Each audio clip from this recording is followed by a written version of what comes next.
let's get started. For those of you that don't know me, my name is Toby James. I'm the owner of Cats Cove Communications. I want to thank you for taking some time out of your day today to join us to talk about algorithms, or what is now becoming a very dirty word, the idea of algorithm and how it affects our ability to do business on a day-to-day basis.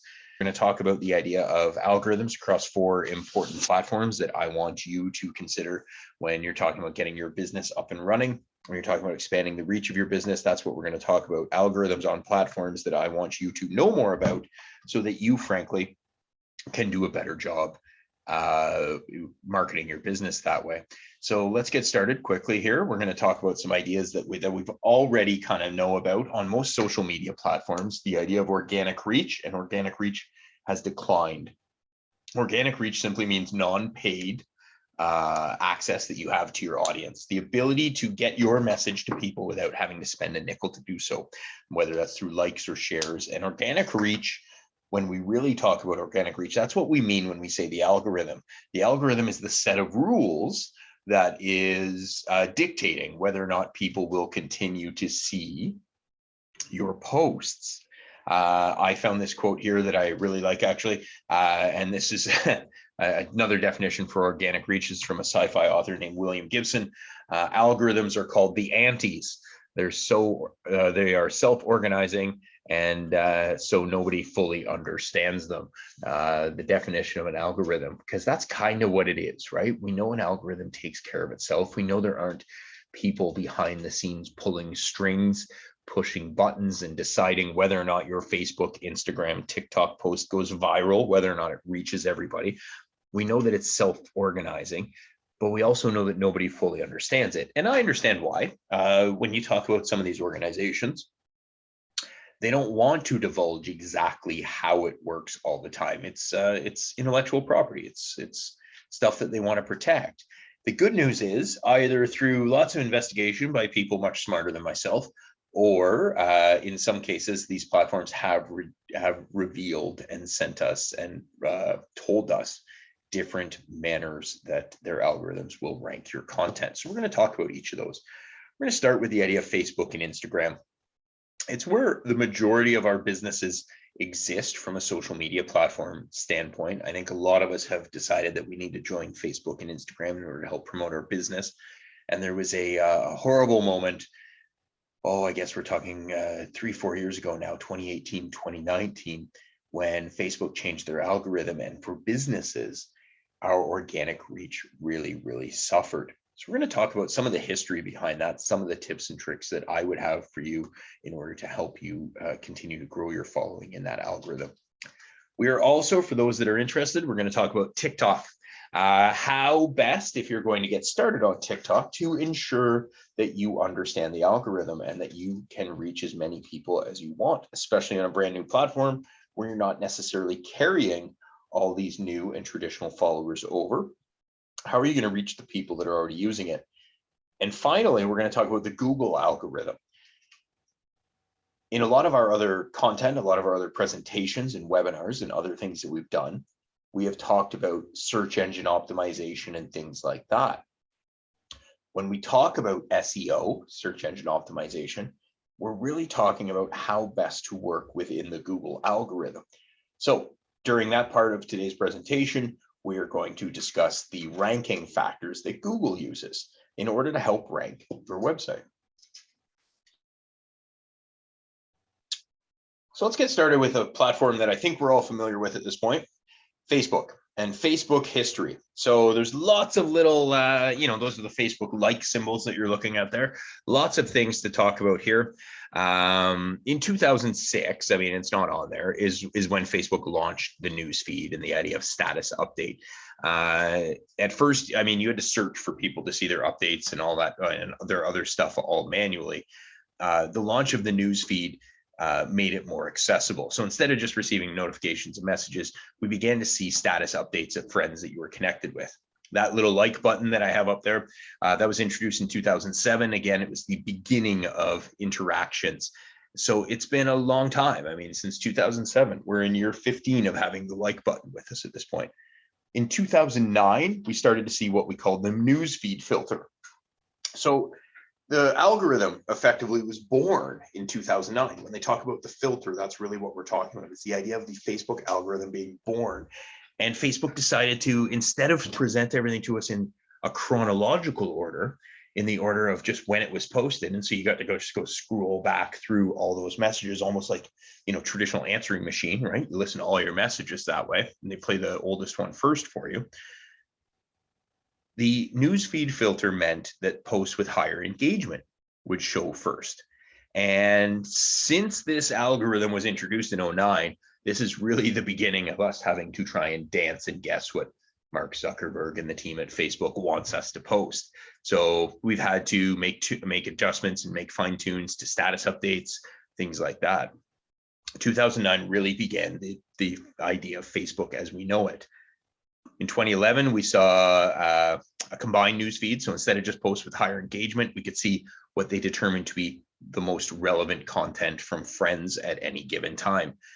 So, I mean, for those of us that were on at that point, we would get notifications of friend activity back in those days. 2013, another newsfeed update, and they made more changes to the algorithm. They designed it for better visual appearance, and in doing so, they were trying to increase engagement levels as well. In 2014, they decided that they were starting to see a significant increase in what they call clickbait, those annoying headlines that we've all seen, the "you won't believe what happened next" headline. Facebook decided to eliminate all of that stuff. And so they monitored all those posts through bounce rates, so which we've talked about before, the idea of how long people actually spent on that website after you clicked on it. So they started to realize that those clickbaity headlines were not beneficial to the way people use the platform, and they got rid of it. At this time as well, we're going to talk about Instagram on its own, but in 2014, at this time, we saw Instagram's first algorithm, and the Explore tab showed up. So it showed all these popular posts to Instagram users. That was also in 2014. We finally, in 2014, we saw video updates. So we started to see view counts with videos, and Facebook actually announced that users could see the next recommended video once they had finished watching it. So we know how this works now with something like Netflix, where they just play the next episode with whatever you're watching. But if you ever finish a series on Netflix, of course, also pops up and immediately says to you, if you enjoyed that, here's 3 more choices that we think you'll enjoy. Facebook had that back in 2014. So, okay, as we keep going through, let's look at what 2015 brought. So this is when we started being able to post GIFs or GIFs. So you started seeing you could post them from other websites like Giphy, and you could start doing that. We also saw in 2015 the first introduction of what they call the buy button. And so that was for Shopify merchants. That was only Shopify merchants at that point in time, but that's when they introduced the idea of commerce and buy on Facebook, was way back in 2015. 2016 had some changes, additions of colors to text-based posts, things like that. 2017 is when we started to see the reactions. So you moved from just a like button to hearts, hugs, crying, laughing, all of those things, right? Sad, wow, angry, et cetera, et cetera. That's what we saw then. We also saw stories for the first time in 2017. They took it from an idea from Snapchat. And of course, stories last 24 hours only, but it allows users to share their favorite picture, video, text content with that social circle as well. Stories don't get pushed out beyond that social circle though. 2018, we moved to meaningful interactions. So we moved towards the idea of increasing engagement and prioritize the posts with higher concentration of meaningful interactions so that we got a better experience as the user. 2019 was another adaptation of this, and this is when they updated the algorithm again. Significant change in this time was the distribution of quality and original video content. So they focused on newsfeed highlights and close friend content. So this is a bit of the history of some of the changes that Facebook has made. These are the big parts. I mean, let's be honest, Facebook makes little tweaks every day to try and improve our experience, to try and ensure that we are seeing information and friends and posts that are relevant to us. How do they run their algorithm though, right? Because that's fine, that's the history lesson. But at the end of the day, that might not really be what we care about. We don't care about where we were, we care about where we are and where we're going. So let's talk about the 4 ranking factors in the algorithm. The algorithm ensures that you, the end user, get the most relevant updates, news, and information. It is not easy to crack, and these are some of the things, but these are some of the things that are better known, I guess we'll say. These are the things that you need to keep in mind as a business owner when you are creating content. So inventory is actually the first factor. And when I say inventory, I mean all the content on the platform. So it could be anything, right? So this can be a post from a close friend, family, all the groups you've joined, all the pages that fall under this example of inventory. So in short, your inventory is all the posts that are available to display on your newsfeed. Everything that's out there. Makes sense, right? The first factor on whether or not you're going to see something is how much stuff could you possibly see. The second factor is what they call signals. Signals in Facebook's algorithm are a significant part. They tell Facebook a lot about the post, and they're further divided into 2 categories. So there's active and passive signals. Active signals promote engagement. Okay, so this is your likes, your shares, your comments, active signals, actions that people had to decide to take. Passive signals are non-active metrics that people are making, or decisions that people are making. But so things like view time, the time posted, and story type.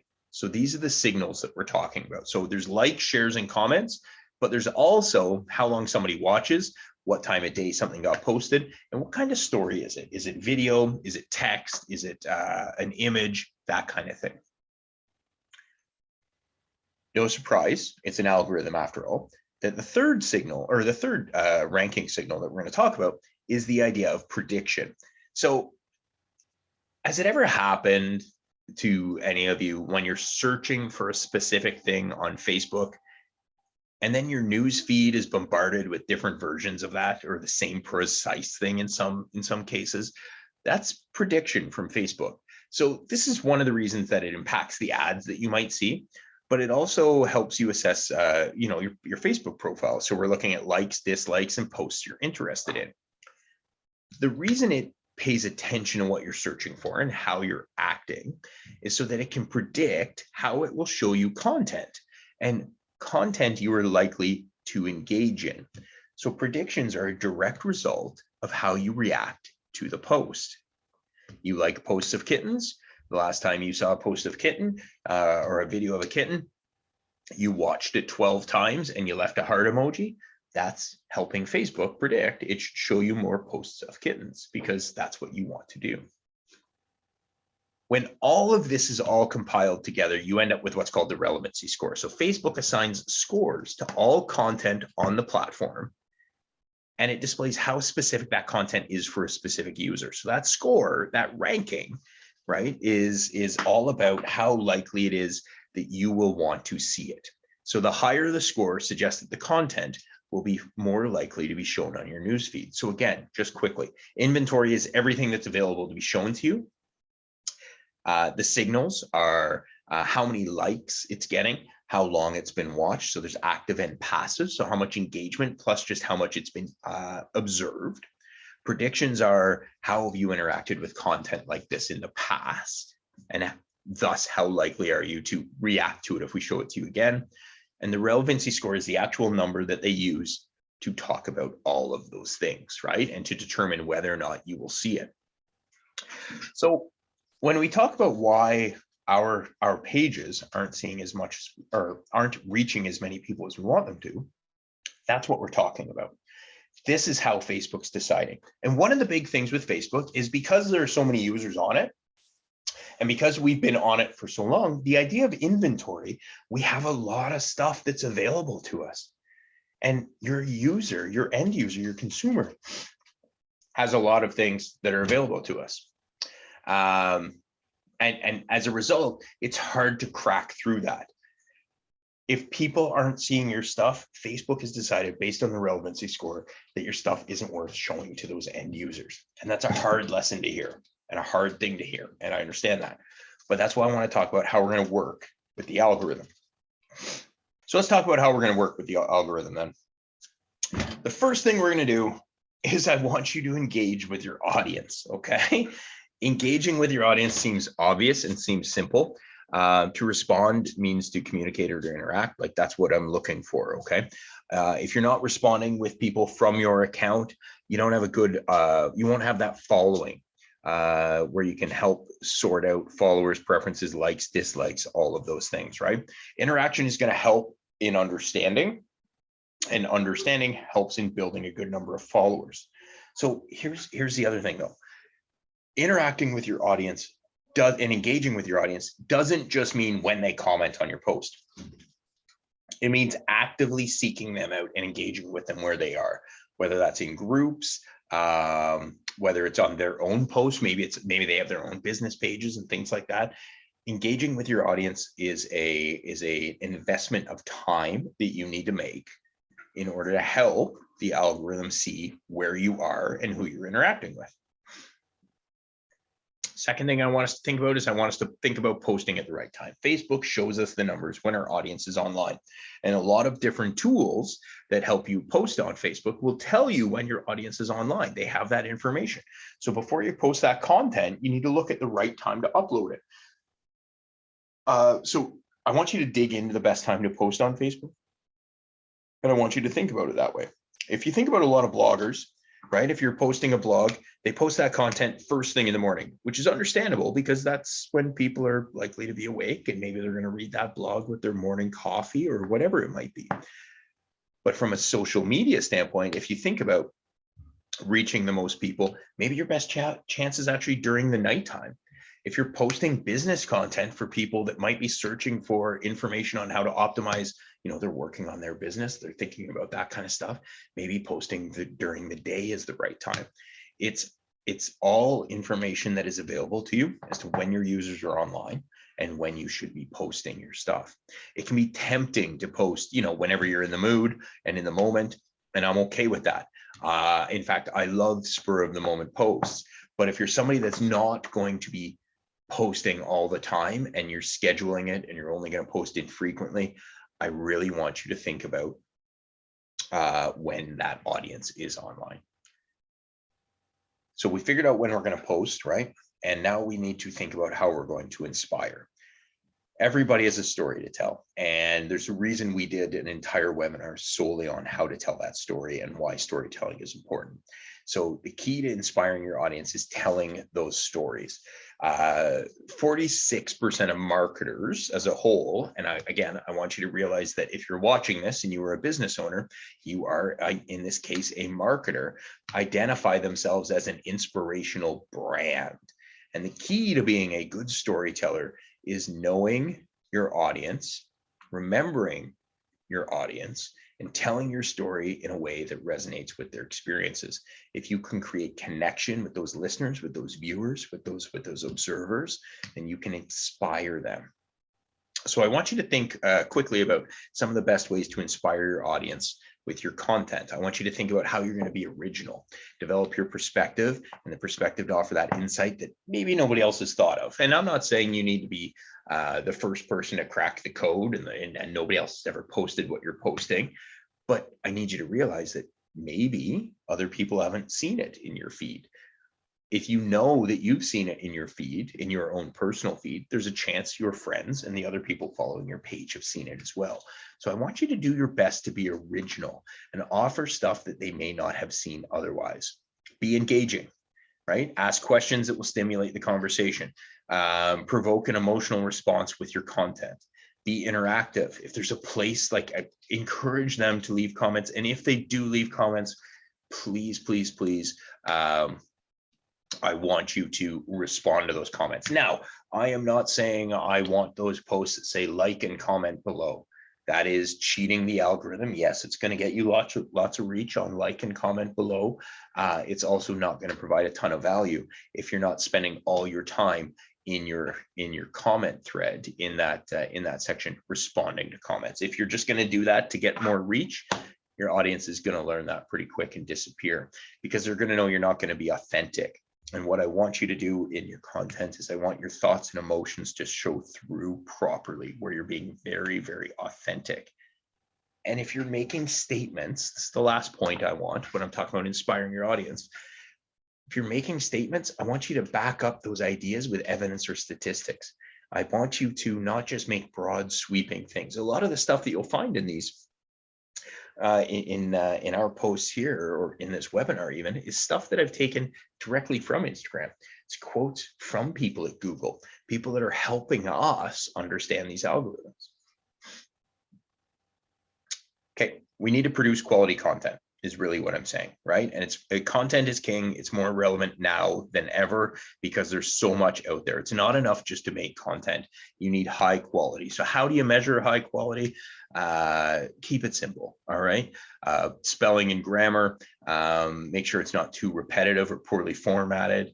If it's video, high quality video is better, right?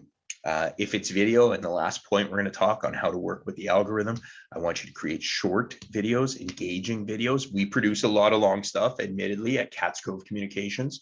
We take our really long stuff and it lives on YouTube on a platform that's designed for that. We put it in platforms that we want. If you want to create video, you need to do it as professionally as possible. I'm not saying go hire somebody, but as professionally as possible. You want to make sure that this is going to help you get maximum reach by just being engaging, okay? People love that short video, but the reason we love that short video is if the point gets across quickly. Don't create content that's going to let people get bored and vanish on you. We want to try and grab that attention of your audience. So again, lots of ways to work with the algorithm. We need to engage with our audience. We need to think about when we're posting. We need to think about how we're going to inspire. We need to make sure, and the last two are about video and just content in general, we need to make sure we're producing quality all the time. So that's our quick snapshot on Facebook as a whole that way. So we're going to jump into Instagram now. So Instagram, of course, is similar to Facebook. They have, all of these platforms have a similar goal, which is to keep you on the platform. And here are 4 key factors that influence the Instagram algorithm. These are confirmed by Instagram themselves. That's the beauty of this, right? So we're going to talk about these 4 things right now. So the first one, as you can see, is information about the post. Is it a photo? Is it a video? When was it posted? How many likes does it have? That's the simplest way to put it that way, right? They're going to look at all the information around that post that you've created. They're going to talk about the algorithm's going to assess whether or not it's likely that I, the end user, want to see this. Do I interact with photos or videos? What do I tend to interact with? What do I watch, right? That will help it decide. When was it posted? Was it old? Is it new? All those things. How many likes does it have? Does that matter to me? Okay. Information about the poster. So the person who's posting, the business who's posting, how interested are they? Interesting are they to you? Are they your friend, right? How often do other people engage with their content? Information like that is part of the algorithm. Your specific activity, the end user's specific activity. Do you tend to watch a lot of videos? What type of content do you typically engage with? Understand that as a business owner. When we talk about posting more and more video, what we're really telling you is people are now interacting with video. The end user that you're seeking is interacting with video. So if they're seeking more video, that's why we tell you to post more video. Because the algorithm will show things based on people's activity. So if that end user you're chasing watches a lot of videos already, that's why we're asking you to put up video. And then it's their interaction history. So one of the last things that they talk about is, do they typically like or comment on these kinds of posts? Do you interact with the Cats Cove page? If you do interact with the Cats Cove page, you are far more likely to see Cats Cove posts. So based on these four items, these four ranking factors with regards to Instagram, the algorithm calculates how likely someone is to interact with that post. In their case, they call this this is what they call a score of interest, and that will determine the order in which the posts are displayed on their feed.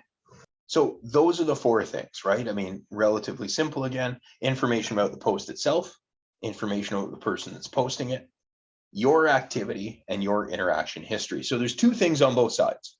And what they want to do, what Instagram's seeking to do with this score of interest is go, okay, if it's this kind of post posted by this kind of person, and you, the end user, tends to like this kind of post from this kind of person and is far more likely to interact with this, you get it first. That's the Instagram algorithm. That's how they determine the order in which these posts are displayed on the feed. So they then sit there and they talk about it in this context. Are you going to spend time on the post? So this is breaking it down even further. What's the likelihood you're going to spend time interacting with my post at Catskill Communications? How likely are you to like the post? How likely are you to comment on the post? How likely are you to save the post? Taps on profile. How likely are you to tap on the profile after seeing the post and going to visit? So this is from one of the heads of Instagram, right? The more likely you are to take an action, and the more heavily we weigh that action. Now, to be clear, those signals are added and removed and change over time, but the more heavily they weigh that action, the higher up you'll see the post. So if there's a post up there and they know it suits you, because they think, listen, you spend time on these kinds of posts all the time, you're probably going to like it, leave a comment, you might even save it or share, and you're going to visit the profile page, you will see that very high up in your timeline. And like I said, they add and remove signals and predictions all the time to get better at creating things. But your takeaway here as a business owner is that if you create content that your community is likely to engage with, your posts will continue to be prioritized in their feeds. Pay attention to the analytics to see what content is working and what doesn't work, and how your community is engaging with your posts over time. If you go into your Instagram analytics and you see that your reach is declining, Instagram, unfortunately, is telling you that your audience isn't interested in the kind of stuff you're posting. This is really, really, really important. It's literally sitting there in front of you to change your strategy if needed. Use your analytics to figure out what people are watching, because that's how the algorithm works on Instagram. Now, that's how the algorithm works on Instagram with regards to the main feed, right? The algorithm, the explore page, things like that. Of course, Instagram has two other features called Reels and Stories. So here's some advice on how to use Reels and Stories. With Stories, the simple thing is the algorithm works similarly to the feed. Consistently post, consistently put things up. Believe it or not, even though you may have posted something out of order and the timeline doesn't necessarily work out perfectly, if people generally interact with your stories more than they interact with the other stories on their feed, you will see those things pushed to the front. They will end up at the front of that stories chain that you see at the top. So that's something important to remember, but it works similarly to the feed. How much time are people likely going to spend? How likely is it you'll like it or comment or message, all those things. Now, Instagram Reels, this is back to video, of course, right? So brands and creators, and this is from Instagram. I want you to understand this, okay? Brands and creators should create reels that are entertaining, inspiring, or experimental. So try and push yourself a little out of your comfort zone. Anytime you use the creative tools like text, camera effects, and other filters, they like that. I need you to avoid posting low resolution, blurry things or that are visibly recycled from other apps. So it's not to say that TikTok video won't do well on Instagram Reels. It is to say if you're not if you're not creating entertaining, inspiring or experimental material, and it's clearly from TikTok, it might get punished. Okay. So again, I want you to think about a handful of things. Keep this in mind as you plan your content, your captions, all of this stuff. And I want you to ask yourself these questions. Is this post, video, reel, story, whatever, is this post likely to be liked or commented on? Is this enough value that somebody will save this and come back to it at another time? And does the post include a click-through request? Click the link in my bio, whatever it might be, that will prompt someone to tap on your profile. We all want to know how to hack the algorithm. Creating content that's going to encourage this type of engagement can help you do well in the algorithm. There is no hack, but I want you to think about it that way.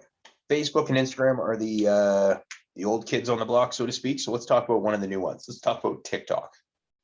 Let's talk about TikTok and the idea of the For You page. So the For You page on TikTok is effectively how the algorithm works. The For You page is the first page you land on when you open the TikTok app. TikTok works differently.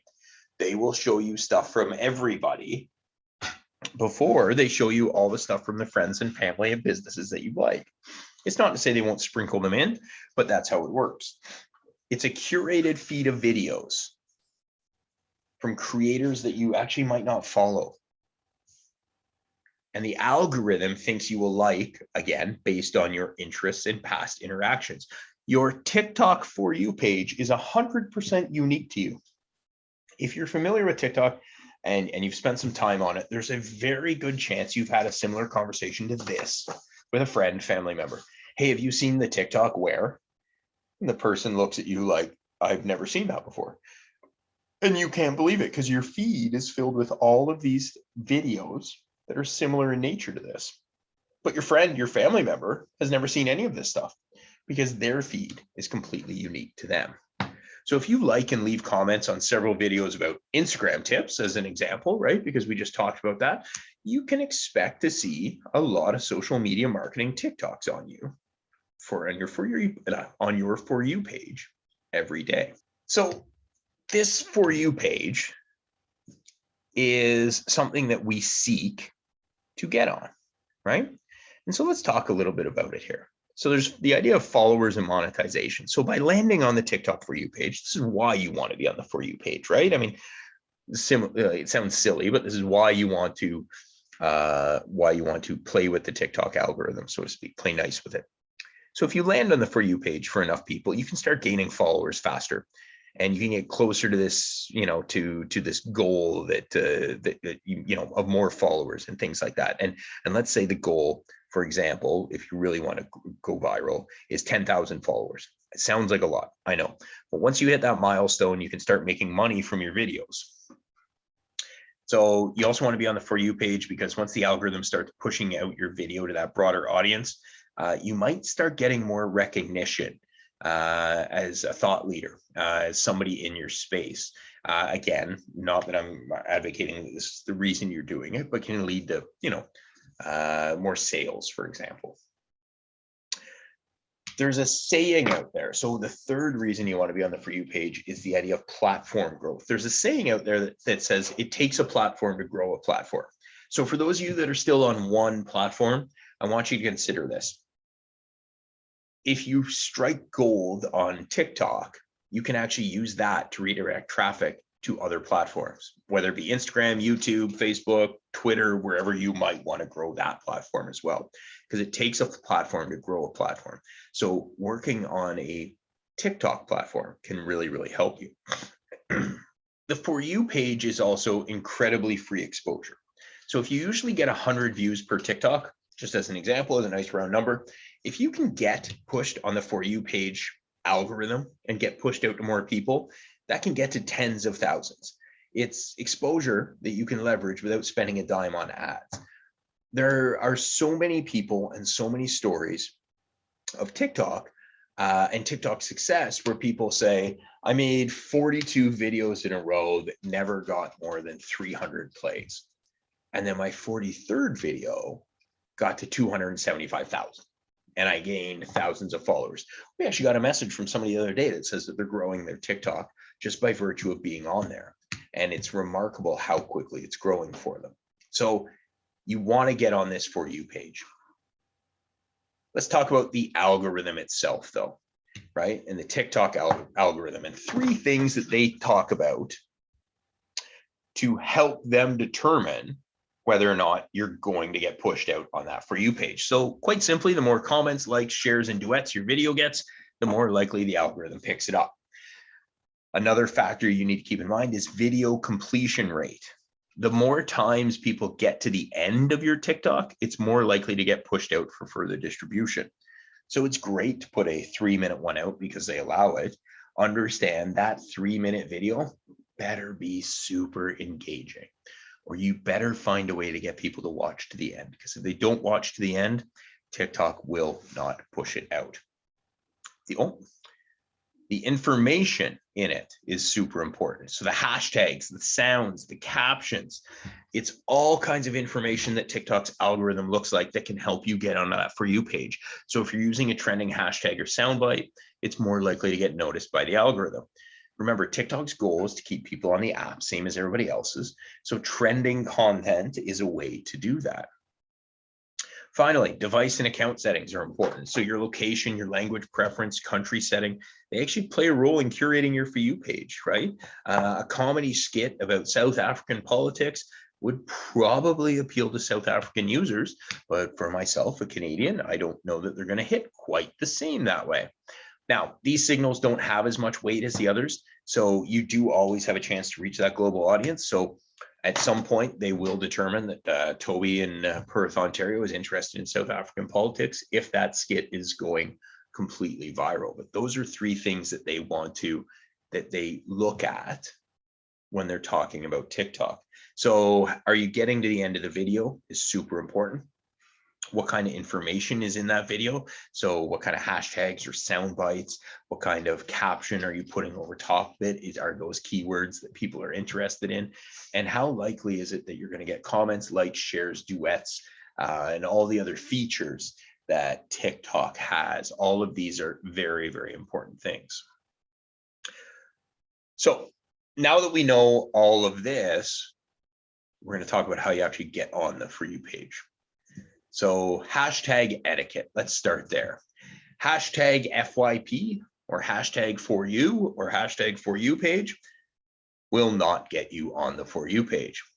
Okay, these hashtags will not guarantee you any kind of success. You also don't want to use those, so you don't want to use them as a crutch and miss out using keywords relevant to your niche.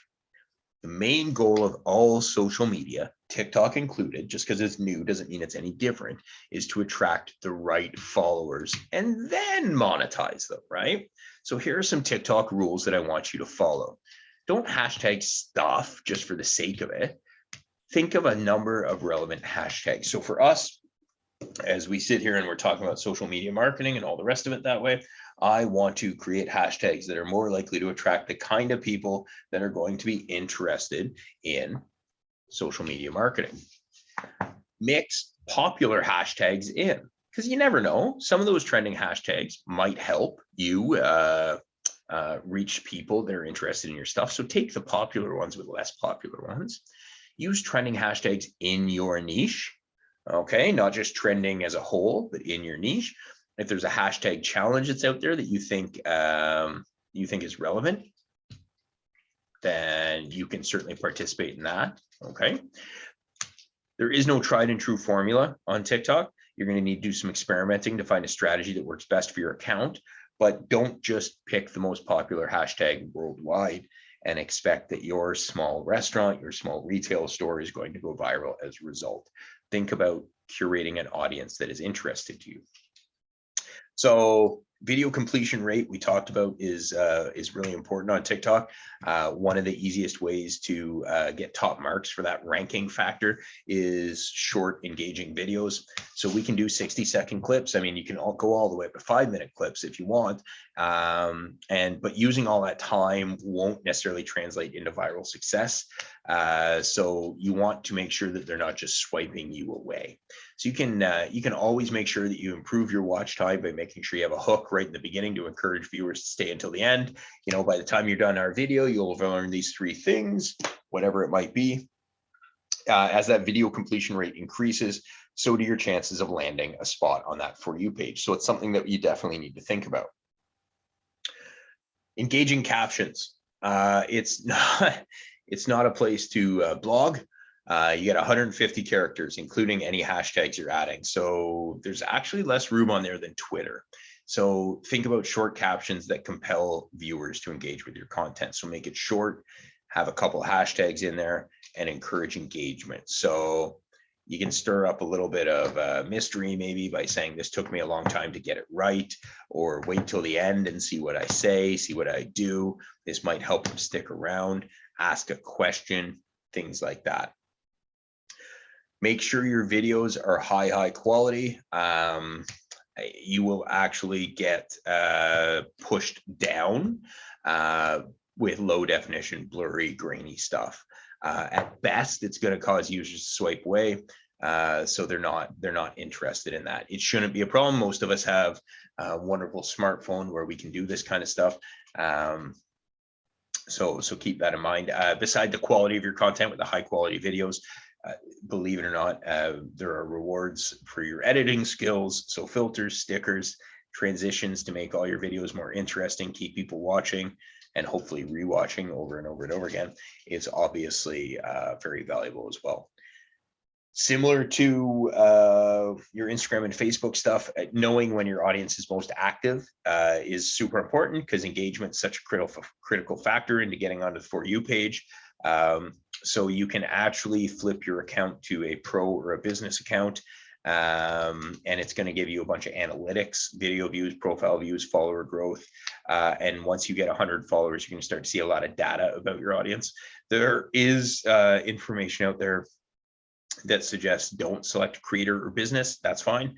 At the end of the day, the reason they say it is because you don't get access to all the same trending sounds, but you do get access to data. So it's going to have to be a decision that you'll make for yourself that way.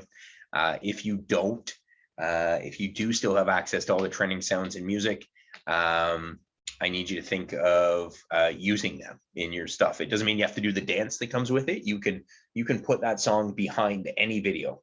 And music and sounds on TikTok are kind of like hashtags. So that's why, for those of us that use TikTok, you'll see the same clip or you'll hear the same song behind countless other clips. There are a bunch of different ways to kind of figure out what's trending, but it's similar to hashtags on TikTok in that you can go and you can find the trending sounds and music that goes with it as well. At the end of the day, this is how to get on the For You page. And I understand that's what a lot of us are interested in. I am going to say this though. Whether or not you're on the For You page isn't nearly as important as whether or not you are putting out good content for the people that want to see it. You getting a video to go viral on the For You page is not the key to your business exploding and growing. Your business will continue to grow by acquiring the right customers, the right consumers. This is a way to play around and get more reach, proper hashtags, like the right sounds, things like that. But this is not a way to grow your business. This is a way to grow your TikTok account. 10,000 followers on TikTok, if they aren't interested in your flower shop or your restaurant, are no good to you. So that's something to think about as well. Okay, last one of the algorithms we're going to cover today, the Google algorithm, perhaps the most mysterious of all of them, because Google has never actually told us what their ranking factors are. Hard to believe, right?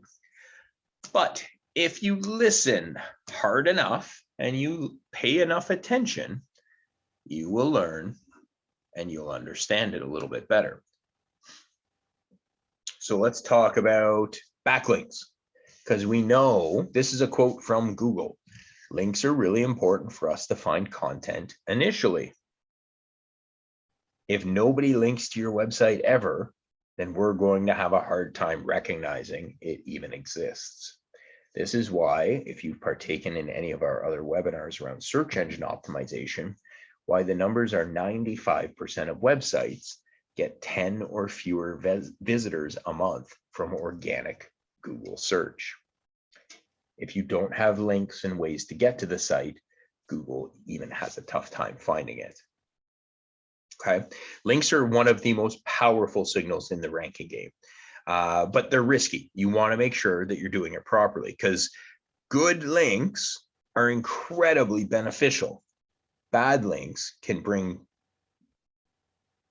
penalties, for lack of a better term. So you want to make sure that the places linking to you are the right places. The mere volume of links is not the ranking, the quality of links.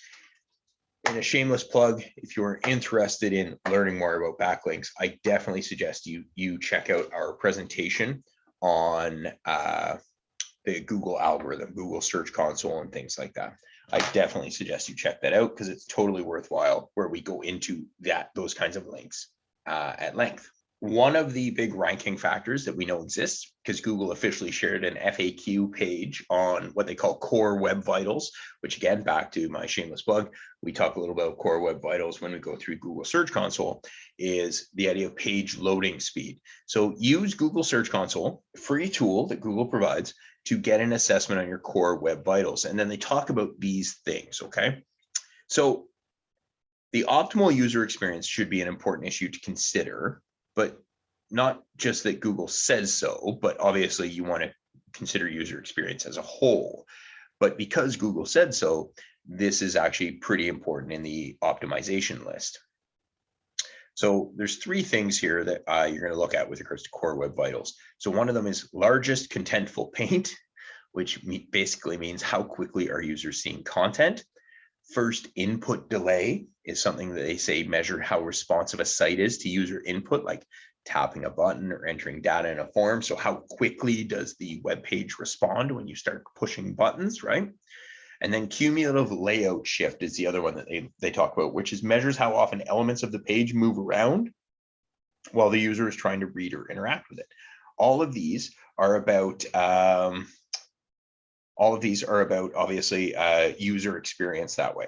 And we recommend, and they recommend, that websites use these thresholds as this guidepost for optimal user experience. So if you're doing it yourself, then these are things to look at. If you wish, get your web developer to take a look at this stuff as well, because these are very, very important that way with regards to how to sustain that quick website, which obviously is going to help you with ranking. Intent and content is one of the other things that they have told us is important in their algorithm. And when I talk about intent and content, there's a little acronym called EAT, which means your intent and your content must emphasize expertise. It must have authoritativeness, trustworthiness, and that of course makes up your EAT. So this is Google's way of protecting searchers from low quality content that has the potential to be detrimental to a searcher. So how do we create expert content? Well, we're going to talk about this here. We're going to talk about this quickly, but how do we do it? Well, here's some tips, right? So think about what your audience is searching for, then meet and exceed their needs. So that begins with keyword research. Again, we've addressed this in other presentations. Try to understand searchers' intent behind the terms that you discover during that keyword research, and then think about how you want to be comprehensive and simple. Those are three things to think about that way. So let's go into it a little bit more. Let's talk about expertise as a whole. Really, it's about creating great content that your audience loves. Right? How are you going to become the expert, right? How are you going to create the things that they want? Well, again, when you think about what their intent is when they're searching through keyword research, you can become the expert very quickly. with regards to authority, we'll just call it authority because I apparently can't say that word today. You want to think about it this way. When other experts or influencers, when other people in your vertical or in your area are citing you as a source of information, or when your name or your brand becomes synonymous with relevant topics. I mean, listen, I would love if the Cats Cove brand became synonymous with the idea of search engine optimization or website design. We're not just an expert in that case, we become the authority. And here are some of the KPIs when it comes to judging that. They want to see links from relevant websites, because that's obviously a big thing. And while links are ideal, simply being mentioned in the news or on those space is still going to boost your authority. It doesn't need to be like massive links. Mentions can be super helpful, just whether you're being tagged, whatever it might be. If your content is widely shared and shared genuinely and consistently across social media, Google knows this. This is a sign of growing authority. So building a brand is, you will hear us talk about it at Cats Cove all the time, the idea of building a brand. It's not just a good idea because it's good for you and your company. It really helps a lot of ways because more and more people are searching for your brand. And then if your brand name becomes attached to that relevant keyword, that's super helpful. So again, right, when I talk about Cats Cove, we want to be known for website design, let's say. People searching for Cats Cove Communications is a wonderful start. However, people searching for Cats Cove Communications website design ties us to that keyword and ties us to that. So we become an authority in Google's eyes that way. Finally, with regards to EAT, we're going to talk about being trustworthy. So expertise and authority obviously are going to help boost your rankings. Trustworthiness is, or rather a lack thereof trustworthiness, is actually something that can tank your rankings very quickly on Google. So if you aren't, the short version is this. This is a lot about why we talk about Google My Business and getting reviews on Google My Business and things like that. So you want to be able to rein in the negative sentiment around your business if it exists, because if it is out there, Google's going to punish you. So you need to address those negative complaints before you end up with too much attached to your brand. Too many bad reviews, frankly, is a sign of low quality. So go get positive reviews on your TripAdvisors, your Trustpilots, your Facebook, Google My Business, and so on. And these things are really going to help you. If you're operating in the US, Canada, or Mexico, see if you can get good reviews on the Better Business Bureau.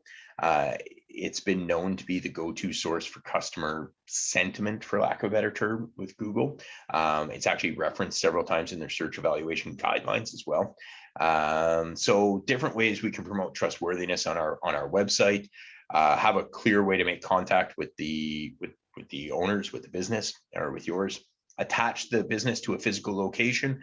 I'm always curious to know about when I go to contact us, whether or not you just exist in the ether or whether I can come visit you at an actual address that way.